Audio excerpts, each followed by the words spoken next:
Salut, j'espère que tu vas bien. Je te le dis tout de suite, cet épisode va partir, mais alors dans tous les sens. Et si tu es éveillé à ce genre de sujet, tu le sais, je ne vais rien t'apprendre. Ce que je peux t'apporter, c'est ma présence.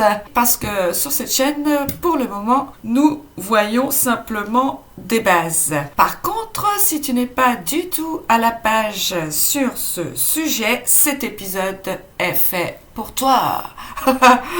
Voilà. Eh bien, sans plus attendre, allons-y.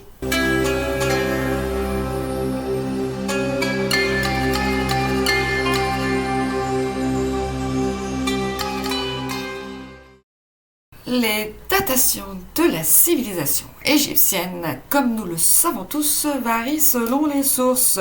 Officiellement, l'unification de la Haute et Basse Égypte remonte à environ 3200 ans avant Jésus-Christ sous le premier pharaon. D'autres estiment qu'il existait déjà une proto-Égypte entre 3500 et 4000 avant JC, formée de multiples royaumes qui se faisaient tous la guerre. Enfin, certaines traditions affirment que les pyramides de Gizeh remonteraient, écoute ça, à plus de 200 000 ans, bâties par une race atlante appelée les Toltecs. Elle est située au carrefour de 3 continents, l'Europe, l'Asie et l'Afrique du Nord. L'Égypte a toujours occupé une place centrale dans la géographie du monde et la spiritualité y est importante, à savoir que la pyramide de Khéops est construite au milieu des terres émergées du monde. Gizeh est le centre des terres du monde. Donc, on avait bien une vision de la Terre déjà à ce moment-là.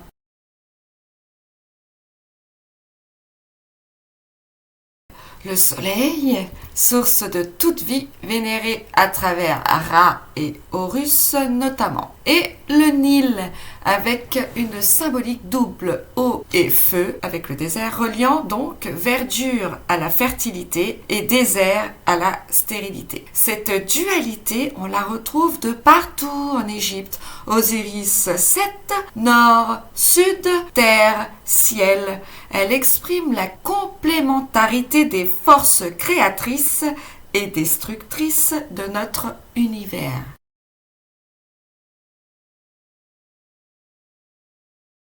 Le panthéon égyptien compte des centaines de dieux puisque c'est polythéiste. Les principaux étant Ra, Osiris, Horus, Thoth, Anubis, Mat, Seth, Nephthys. Chacun incarne une loi cosmique. La lumière, la mort, la justice, la sagesse ou la résurrection.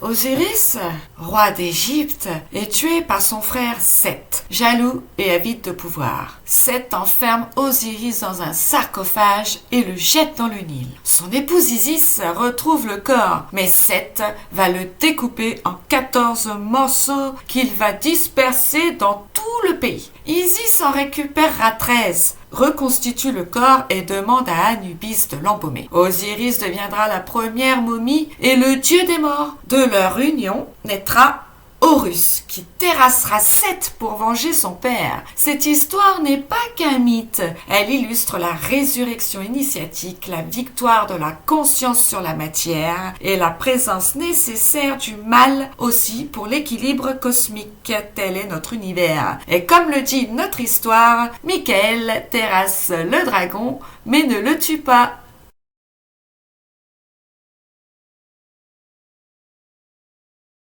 L'égyptologue renommé et écrivain Christian Jacques nous rappelle que l'Égypte se manifeste comme une civilisation rituelle porteuse d'une vérité fondamentale. Un rapport constant entre l'humanité, les dieux, la terre et le ciel est indispensable au maintien de l'harmonie sur cette terre. Dans cette civilisation traditionnelle, le spirituel passe avant tout, il est en premier. Vient ensuite en second la politique Et en troisième, l'économie. Et puis tout le reste bien après. Le pharaon lui-même était roi prêtre, c'est-à-dire qu'il était un pont entre le monde visible et invisible.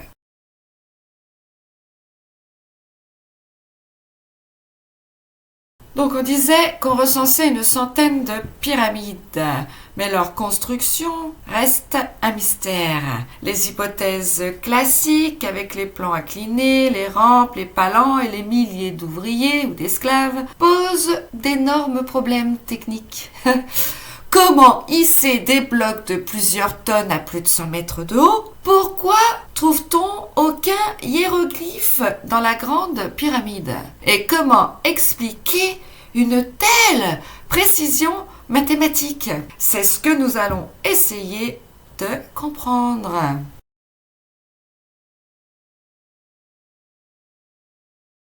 Chaque pyramide était bâtie selon des principes divins. Un alignement sur les étoiles et lever et coucher du soleil, le respect des rituels et de la géométrie sacrée, et une intégration des nombres divins dans les structures comme pi et phi. C'est-à-dire que construire, c'était répliquer le cosmos dans la pierre, un acte de résonance avec le divin. Ok ? Tu me suis, hein, jusque-là, hein?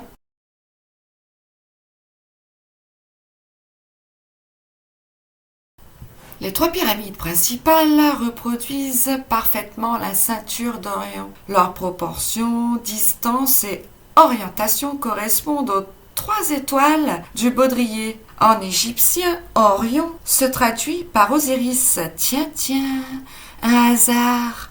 Bref, nous avons là une projection au sol de la constellation d'Orion. Certaines théories, celles qu'on retrouve chez Beauval, par exemple, vont plus loin encore. L'ensemble, ou du moins la plupart des pyramides d'Égypte formeraient au sol une projection de plusieurs constellations situées dans notre Voie lactée. Et le Nil terrestre étant le reflet du Nil céleste, représentant la galaxie entière. Donc en fait, pour faire ça, il faut observer la Terre du dessus et non pas du sol, et avoir une sacrée connaissance astrophysique quand même.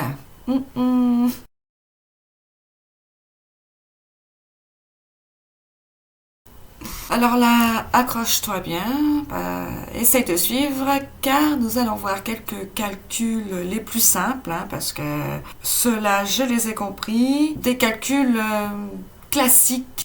Selon cette vision, les pyramides seraient une horloge astronomique géante. Elles enregistreraient la précession des équinoxes, soit un cycle d'environ 25 920 ans qui balaye en fait les 12 signes du zodiaque. Donc on peut voir les changements d'air qui sont aussi des changements de civilisation, puisque généralement l'un ne va pas sans l'autre, à vrai dire. Donc les dimensions de la pyramide en code pi, 3, 14, 16, phi, 1, 618, la précession, on prend 1 degré égale 72 ans, c'est-à-dire que l'axe de la Terre met 72 ans pour bouger de 1 degré dans le cycle de précession. Et un cercle, ou une révolution si tu veux, est égal à 360 degrés. Donc, pour que la Terre fasse un tour complet, la précession, il lui faut 360 fois 72 égale 25 920 ans. Ou encore, le périmètre de la base de 230,34, donc fois 4 côtés, égale 921,36 mètres.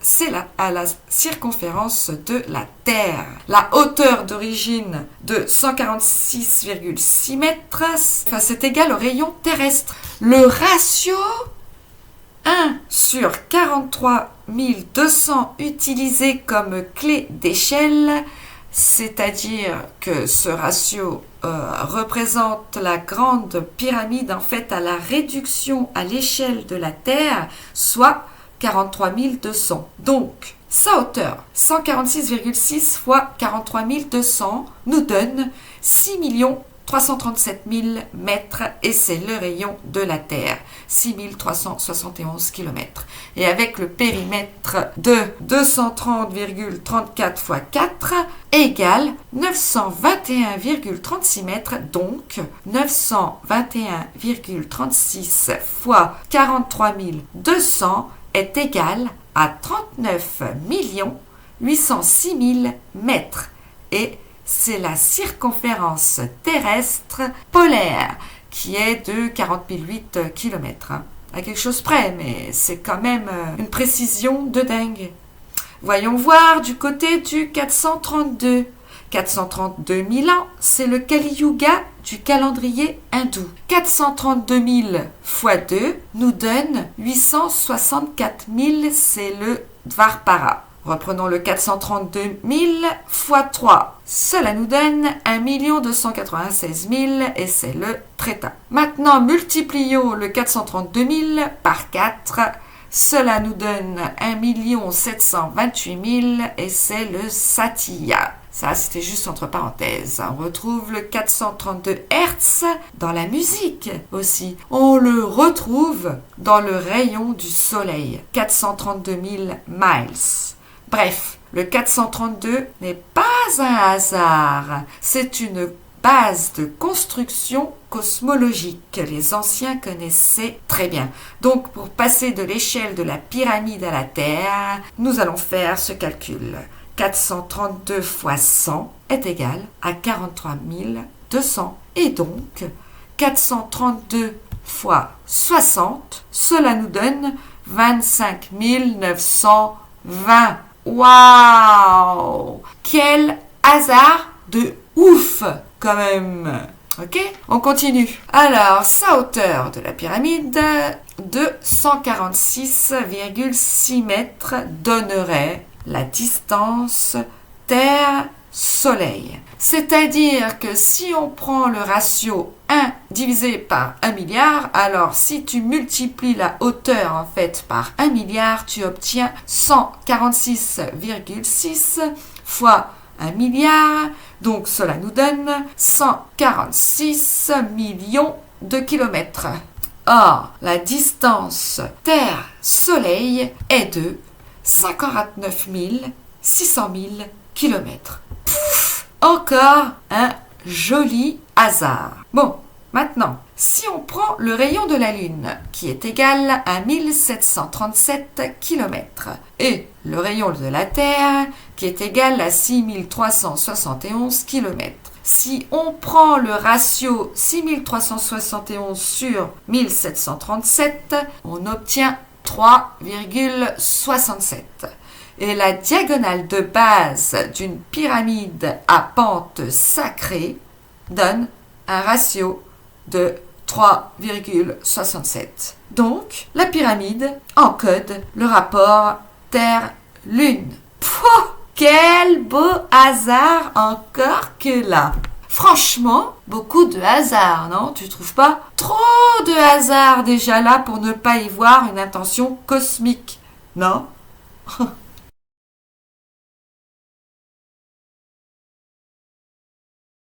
Les Égyptiens seraient les héritiers d'une civilisation antédiluvienne en fait, peut-être issue de l'Atlantide. Les rescapés, appelés les Shemsuar, signifiant les suiveurs d'Horus, auraient importé en Égypte leurs connaissances astronomiques et technologiques. Leur but, nous rappeler qu'il y avait une Atlantide survenue il y a environ 11-12 000 ans en construisant des édifices capables de préserver une certaine mémoire d'avant le cataclysme.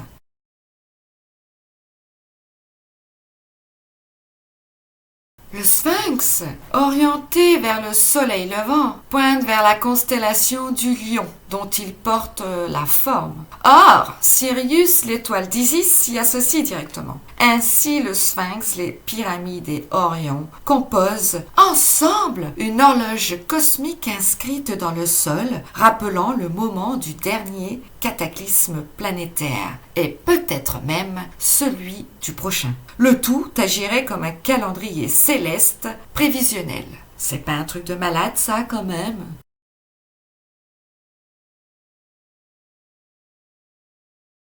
Certaines théories avancent que la Grande Pyramide n'était pas un tombeau, mais un générateur d'énergie, un mécanisme hydraulique utilisant la pression de l'eau et de l'air.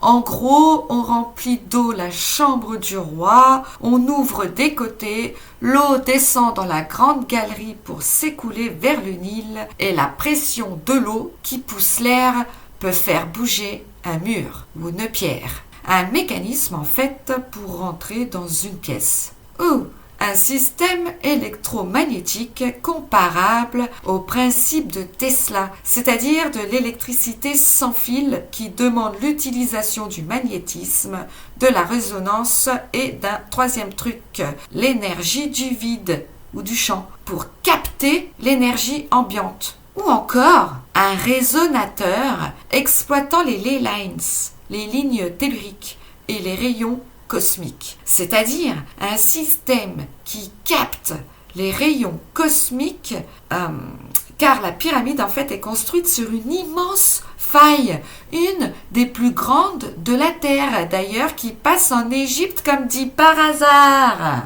Quelle que soit la version, tout indique une technologie avancée bien au-delà des capacités supposées de l'époque. Et réduire ça à un tombeau signifie que l'archéologie officielle se paye complètement notre tête.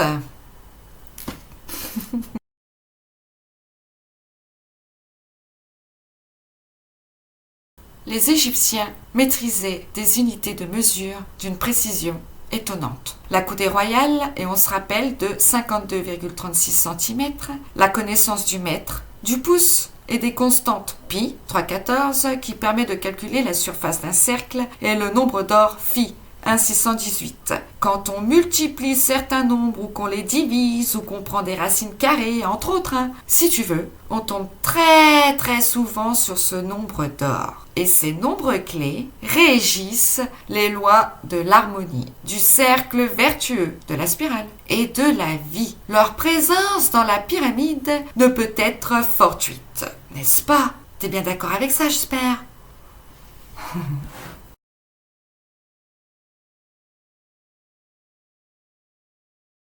Accroche-toi bien. Les 4 faces de la grande pyramide sont orientées avec une exactitude astronomique sur le nord, le sud, l'est et l'ouest. Son entrée alignée sur l'ancienne étoile polaire de la constellation du Dragon datant de 2650 avant JC. Son ombre servant de cadran solaire au niveau du sol selon que le soleil se lève ou se couche et touche une face. Tout cela dépasse l'ingénierie connue. À ce stade, on peut dire que le message de ces édifices massifs est clair. Nous savions et nous vous avons transmis. Ces structures indestructibles, limite, ne sont pas des tombeaux, mais des témoins éternels, gravant dans la pierre la mémoire d'un savoir perdu, destiné aux générations futures. C'est-à-dire, nous, les gars, nous.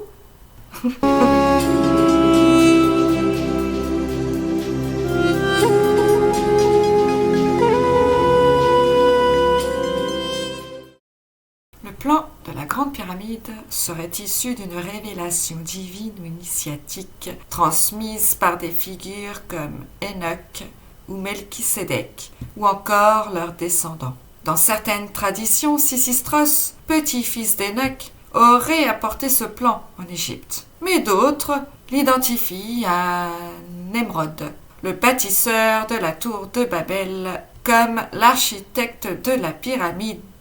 Des traditions l'associent aussi directement à Osiris, fondateur de la première tradition messianique en Égypte. En ce sens, Osiris serait le premier grand pharaon initié, fondateur d'un cycle sacré.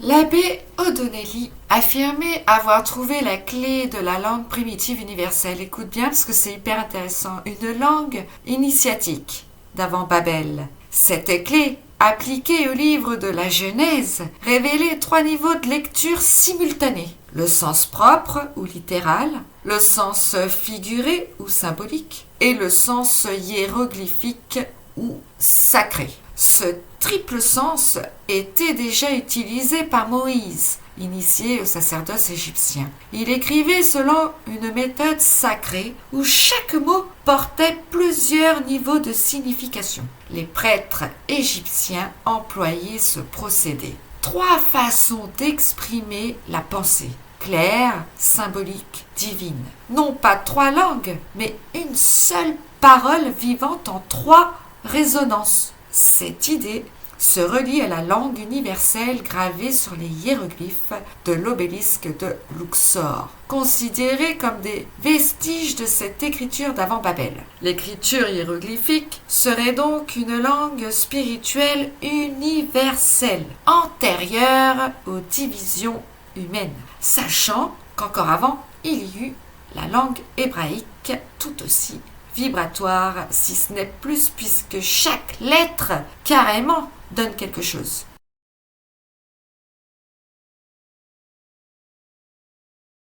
Les hiéroglyphes de l'obélisque de Luxor, aujourd'hui sur la place de la Concorde à Paris, très connue, appartiennent à cette écriture sacrée universelle. La petite pyramide qui termine cet obélisque est considérée comme une réduction de la grande pyramide, contenant ses formules et proportions.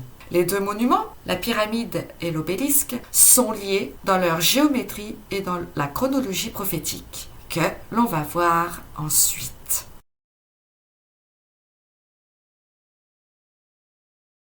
Le socle de l'obélisque serait constitué d'un monolithe breton, reliant donc symboliquement l'Égypte à la Bretagne.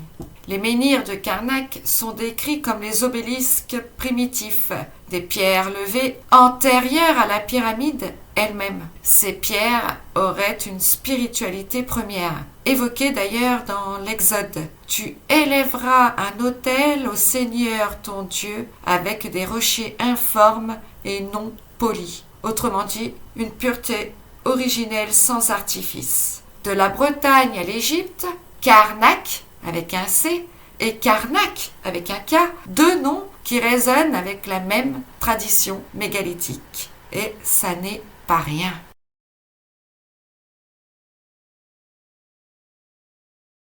Le Sphinx est décrit comme unique au monde, sans équivalent même en Égypte. Ses dimensions colossales et sa précision architecturale en font le gardien silencieux de la pyramide. Sa longueur, 72 mètres. Sa hauteur, 20 mètres. Sa largeur, 14 mètres. Et la largeur de sa gueule, 4 mètres. Sa pose accroupie, on pourrait dire, incarne la noblesse naturelle et la majesté. Ses yeux triangulaires sont tournés vers le ciel, comme on l'a vu tout à l'heure. Le jeu d'ombre du soleil de midi aurait une valeur astronomique et initiatique. La lumière descend sur sa poitrine, symbolisant la révélation solaire dans le cœur. Son visage, tu remarqueras, ni égyptien ni nubien typique, est attribué, certains diront, à un être antédiluvien, peut-être Nemrod, le fils de Cham, qu'on a aussi parlé tout à l'heure, le constructeur de Babel, qui a foutu le bordel quand même, ou encore un ancêtre primordial appelé le Daa, représentant l'âme en voie de libération de la matière. Le sphinx ainsi serait donc le symbole de la transmutation de l'humanité, de la pierre matière vers l'esprit.